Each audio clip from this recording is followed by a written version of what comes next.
నాకు జాబ్ చేయాలో తెలియక అయోమయంలో ఉన్నాను. అయోమయంలో అంటే అప్పుడు సారు వచ్చారు. సార్ దగ్గరికి వెళ్ళి కలిస్తే ఇలా చేయమని మంత్రాలు అని చెప్పారు. ఆ మంత్రాలు డైలీ చదువుకునేవాడిని. చదువుకుని అలా టైం చెప్పినట్టుగా నాకు బిజినెస్ సెట్ అయింది. అంటే పలానా రోజు పలానా పెడతామని చెప్పారు. అలాగే సారే పేరు చెప్పారు, ఇలా శ్రీజ మ్యాచింగ్ సెంటర్ పెట్టమన్నారు. పలా డేట్లో నీకు సెట్ అవుతున్నారు. అలా ఆ డేట్నే ఓపెన్ చేశాను షాప్ కూడా మచిలీపట్నంలోనే. బిజినెస్ ఒక 10 days ఒక 1 week అట్లా లేదు. లేకపోతే సారు ఇట్లా రుద్రాక్షలు అవి చెప్పారు. ఈ డేట్ నుంచి ఈ డేట్ వరకు బాగుంటుంది బిజినెస్ అని చెప్పారు. చెప్తే ఆ డేట్ నుంచి కూడా బిజినెస్ చాలా బాగుంది. ఆయన చెప్పినట్టు జరుగుతుంది. అలాగే నెక్స్ట్ మ్యారేజ్ కూడా ఈ డేట్లో అవుతుందని చెప్పారు. ఆ డేట్లో అవుతుందని చెప్పారు. అలా డేట్ అయింది. పలానా వాళ్ళు వస్తారు, పలానా బాగుంటుంది, పలానా జరుగుతుందని చెప్పారు. చెప్పినట్టు జరిగిందండి. అసలు తూచా తప్పకుండా జరిగింది. ఆయన నాకు ఏదైతే చెప్పారో కంపల్సరీ జరిగినాయండి. మీకు ఏమైనా ప్రాబ్లమ్స్ ఉంటే కంపల్సరీ వచ్చి జేకేఆర్ గారిని కలవండి. ప్రాబ్లం కంపల్సరీ సాల్వ్ అవుతాయి. ఓం నమ శివాయ్. శ్రీమాత్రే నమః. సమస్త దుఃఖాలు దారిద్రాలు తొలగాలి అంటే సూర్యుని దగ్గర ఇలా చేయాలి.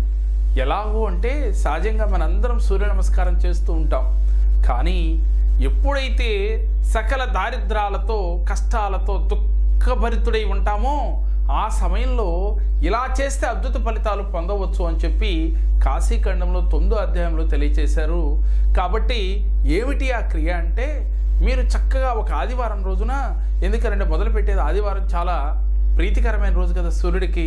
కాబట్టి ఆదివారం రోజున చక్కగా ఒక రాగి చెంబును తీసుకుని మీరు ఆ సూర్యుడికి అభిముఖంగా నుంచుని ఆ రాగి చెంబులో నీళ్లు పోసుకుని నిండా దానిలో ఎర్ర పువ్వులు, ఎర్ర అక్షంతలు, అలాగే ఎర్ర చందనం వేసి, అలాగే గన్నేరు పువ్వులు దొరికినట్లయితే అవి కూడా వేసి చక్కగా సూర్యుడికి అభిముఖంగా నుంచుని ఉన్నాం కదా, ఆ రాగి చెంబుని మీ దోసెట్లో తీసుకుని మీ నుసటకి అంటే ఈ విధంగా ఈ కనుబొమ్మల మధ్య నుంచి ఉండేటట్లుగా ఈ చెంబుని ఎలా పెట్టుకుని సూర్యుడికి అర్ఘాన్ని ఇవ్వాలి.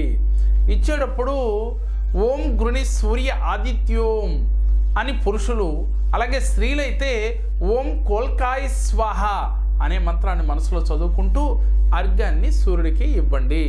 ఇలా గనక ఇవ్వటం ప్రారంభిస్తే ఒక 21 రోజులు మండలం రోజులు ఇచ్చేలోగా సకల దారిద్రములన్నీ కూడా తొలగిపోతాయి, సకల బాధలు దుఃఖాలు అన్నీ కూడా దూరం అవుతాయి అని చెప్పి కాశీఖండంలో 9వ అధ్యాయంలో లిఖించబడి ఉన్నదని మన పెద్దలు తెలియచేస్తూ ఉన్నారు.